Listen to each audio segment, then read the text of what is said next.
नमस्कार दोस्तों आज एक और ऐसी शख्सियत को याद करने का मन है जिसका जन्म भी इसी नवंबर के तीसरे सप्ताह में हुआ था।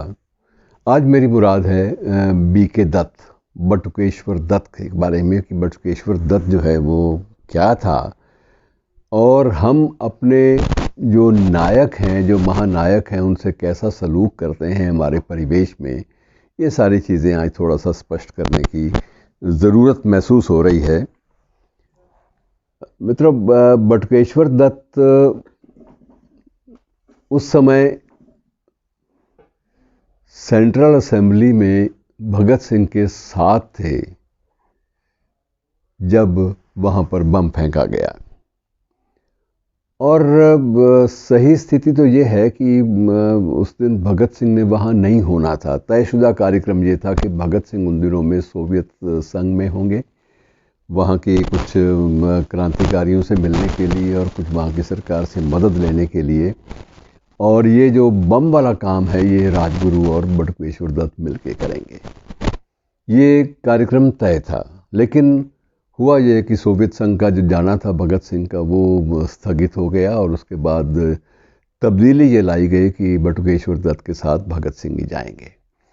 और सारी योजना तैयार हो गई, योजनाबद्ध तरीके से ये भी तय हो गया पूरी तरह से। जब भी ये क्रांतिकारी लोग कोई भी कदम उठाते थे तो उसका माइनस प्लस सारी एंगल, सभी दृष्टिकोण, सभी पहलू पूरी तरह से वो निखार लेते थे। क्या होगा, हमें वहाँ से बचना है या नहीं बचना, हमें वहाँ से छिप के जाना है या नहीं जाना, सब बातें बड़ी बारीकी से तय होती थी। और तय ये हुआ, भगत सिंह की ये दलील थी जो स्वीकार कर ली गई कि अगर हम वहाँ से बम फेंक कर भाग जाते हैं तो ये हम पर आरोप लगेगा कि हमने हिंसा और आतंक फैलाने का प्रयास किया, जबकि हमारा मकसद ये है कि हम बहरी सरकार के कानों में अपनी आज़ादी की जो मांग है गुंजा देना चाहते हैं और इस मैसेज को, इस संदेश को इस देश के युवा वर्ग में, युवा शक्ति में पूरी तरह से फैला देना चाहते हैं।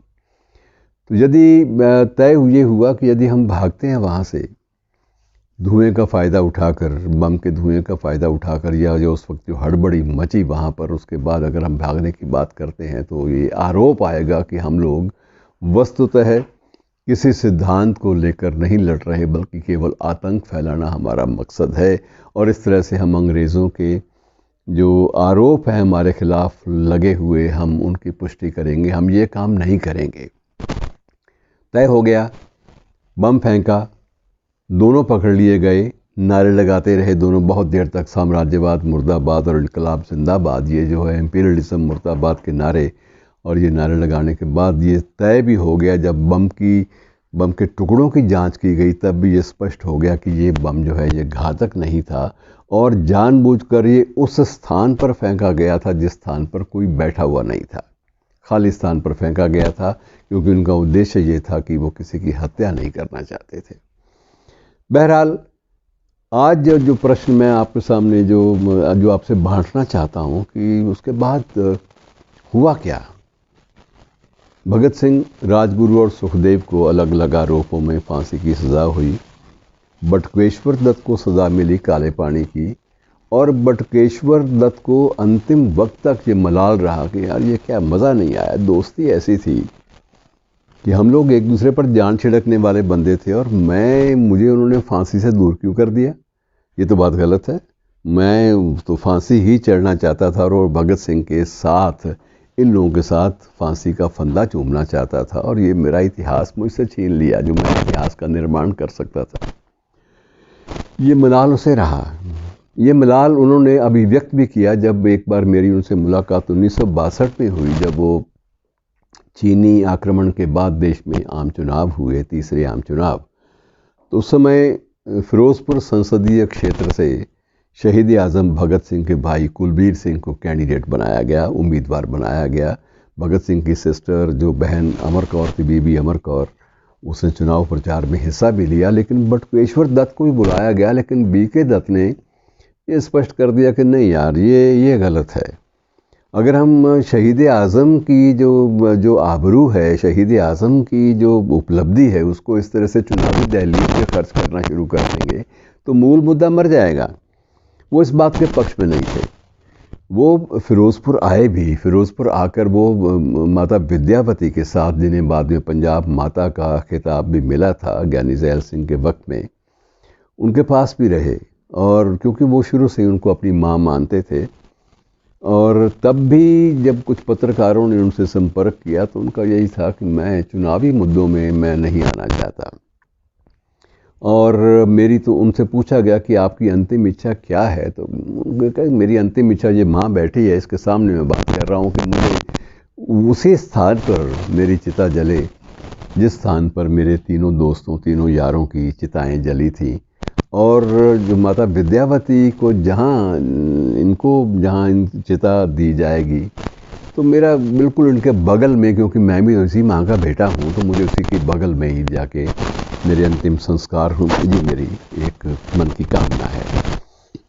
चलिए, ये बात पूरी हो गई, इसमें कोई संदेह नहीं है कि उन्होंने उसी स्थल पर जाकर उनकी अंत्येष्टि हुई, जिस स्थल पर शहीदों की अंत्येष्टि हुई थी, और वहीं उनका स्मारक बना जहां माता विद्यावती का स्मारक बनाया गया था। लेकिन जो बीच का जो गैप है, जिसका जिक्र मैं ज़रूर करना चाहता हूँ, वो ये है कि जब वो कारावास काले पानी की सज़ा भुगत के आए, तो उसी बीच में उनको वहाँ टीबी भी हो गया था कि वहाँ कोई काले पानी की सज़ा भुगतना कोई आसान नहीं होता।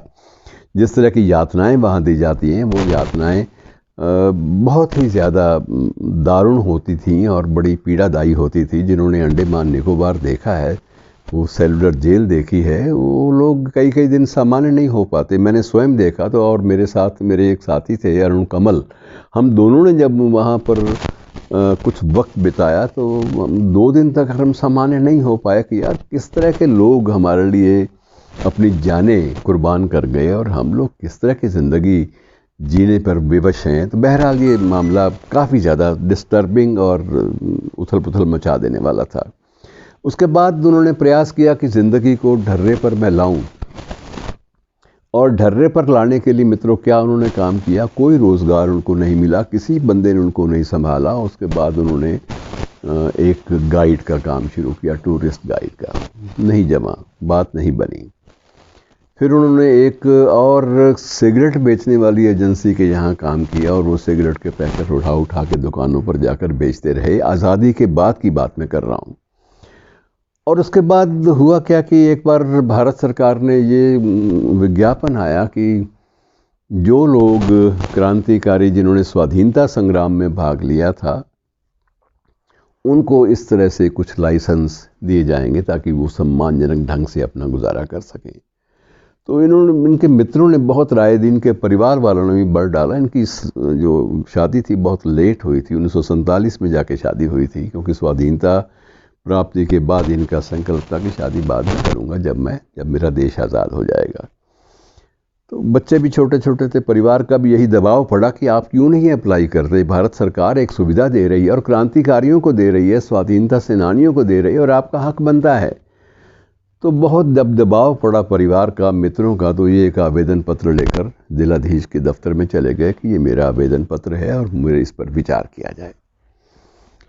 जिलाधीश ने साफ कहा कि भाई कोई प्रमाण पत्र है तुम्हारे क्रांतिकारी होने का? इन्होंने कहा मुझे भी प्रमाण पत्र की ज़रूरत है, सारा इतिहास भरा पड़ा है। वो कहने लगा ना, हमारी फाइल का ये फंडा है कि उसमें जब तक ये दस्तावेज़ नहीं लगता, प्रमाणित दस्तावेज़ नहीं लगता कि आपने स्वाधीनता संग्राम में भाग लिया था, इतिहास की किताबें जो मर्जी कहती रहे, हमें तो कागज़ चाहिए। तो वो जो एक प्रमाण पत्र जब तक आप नहीं लाते, केंद्र सरकार द्वारा, केंद्रीय गृह मंत्रालय द्वारा अटेस्ट किया हुआ, तब तक आपके आवेदन पर कोई विचार नहीं होगा। मन में क्षोभ, आग लगी हुई कि ये किस तरह का सलूक हो रहा है, और सोच लिया कि अब नहीं करूँगा।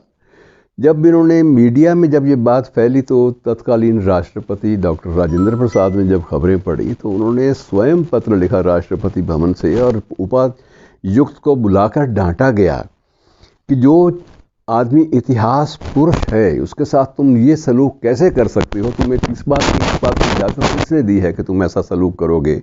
और उपायुक्त ने इनसे बाद में क्षमा याचना की और इनका आवेदन उनसे लिया, लेकिन इन्होंने आवेदन को स्वीकार कराने से इनकार कर दिया कि अब हो चुका, अब जो मेरे साथ होना था हो चुका, मैं अब वो चीज़ें वापस नहीं लूँगा। वो क्षोभ को अंदर मेरे जलने दीजिए।